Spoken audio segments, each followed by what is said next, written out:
Good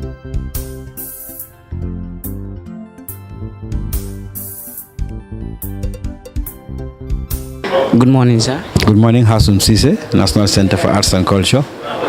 Okay, thank you very much for that. Before I ask you, you have already said it. What's your role here in the media? I'm the Acting Director General. You are the acting director general. Yes. So, what is the main importance of this gathering today here? Because we've came here and then we saw a lot of people gathering here, and then we don't understand. We want you to tell the viewers what's the importance of this gathering. Thank you very much. We are here to witness the handing over of a handwritten copy of the Holy Quran, which dates to 1894. Can you imagine? 1894, 125 years. Yeah, it's significant for two reasons. One, it shows Islam has strong roots in this part of the world. Two, it shows that Islamic literacy and Arabic literacy also have a long history in this part of the world. That for a very, very long time, our ancestors were able to read and write in Arabic, even before the advent of the English school system. Yes. What impact did you think this will make in the history of the Gambia? Well, a very good impact. It can be a source of research. Yes, for those interested in the history of Islam in this part of the world. It will be a source of attraction to the school children who are coming. Every day we have them here.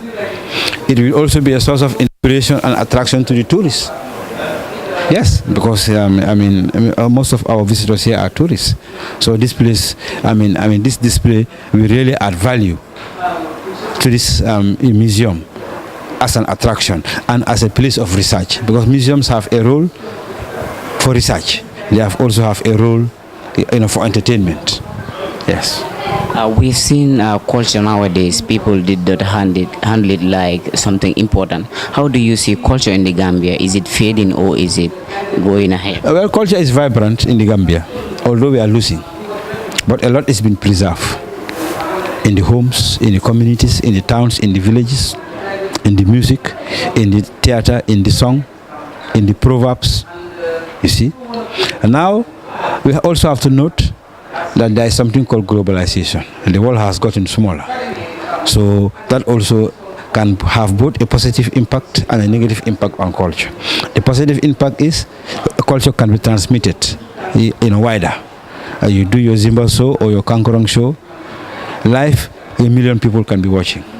But the negative impact, of course, is that because of globalization, people travel to far and far away lands. And usually when you go, sometimes you live by an aspect of your culture, and that aspect can die out. Yeah.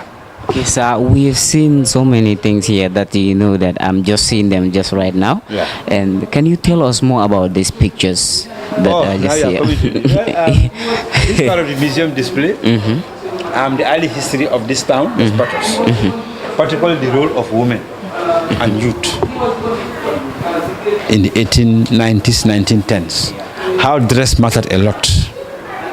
Now people are reckless with dress, but in those days, people dress very well, as you can see. So how do you see in those days? How do the way people dress in those days and nowadays? Rich embroidery. In those days, people dress to earn respect. Now many people dress to earn disrespect. But as you can see, full-length clothing with all the accoutrements, the earrings, the bangles, the anklets, the staffs of youth. Each youth will have to hold this, whip. It's a symbol of youthfulness, like a symbol of authority, of agility, of power. But now we don't have those things. Therefore, what advice did you have to the general public regarding back to our culture? Before you finish, revert back to our culture. Culture cannot be old. Culture cannot be backward. It cannot be old. It cannot be backward. And culture is dynamic. We can turn it and twist it to suit our own, but we must never discard it, because it is always genuine, it's always relevant, because culture explains who we are. as a people, as a community. When we lose it, just like you take a fish out of the pond and you put it on the land, It will die there. it will die or it will suffer and suffocate. Yeah, thank you. Yeah, for the final words, what advice do you have to the general public regarding to our culture, regarding to the way they dress? In those days, the way people dress and nowadays is completely different. So, what advice do you have to the My general advice public? is simple. Let us embrace our culture. To embrace our culture does not mean that we are not going to accept other people's cultures. No. For example, language. Let us speak our languages and develop them so that our languages don't die. Let us dress the way we used to dress our ancestors. We eat the food our ancestors used to eat, which is healthy. Even traditional medicine, our songs, our proverbs, we revive them. You see, we use them, we quote them. Of course, you can quote Shakespeare, you can quote Milton, you can quote Pope, but you can also quote Jaja Njai or Sunjata Keta. You see, so that we will be masters of our culture, and of course also be admirers of other cultures. There's nothing wrong in that, but master your culture first.